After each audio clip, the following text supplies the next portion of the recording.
MBBS आस्पिरेंट मानक गोटे बहुत ही बड़ इंपोर्टेंट अपडेट एवं Karnataka MBBS registration date extend हो सारी जदि कौन भी कारण आपण केईए रजिस्ट्रेशन एबे पर्यंत करना ताहले आपण पाखरे ए लास्ट चांस टी अवेलेबल अच्छी केईए तार रजिस्ट्रेशन समय को 27 फेब्रुआरी 2026 पर्यंत एक्सटेंड कर सारी एंड मन रखु यह आपण मानक फाइनल अपॉर्चुनिटी एंड यह आपण को बिल्कुल भी समय मिलिबो नहीं।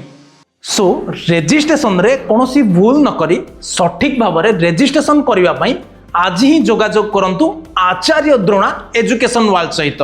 रेजिस्ट्रेशन फीस डिपोजिट करिवार लास्ट डेट होची 3 मार्च 2026। कर्णाटकर टॉप मेडिकल कॉलेज रे निजर सीट को कन्फर्म करने आज ही आमर एक्सपर्ट गाइडेंस नियंतु। डेरी न करी जल्दी ही सुजोगर लाभ उठांतु एंड तले दिया जाइथिबा आमर कांटेक्ट नंबर रे आम सहित जोड़ी हे रुहंतु। आचार्य द्रोणा एजुकेशन वर्ल्ड आपण मानकर सफलतार सारथी।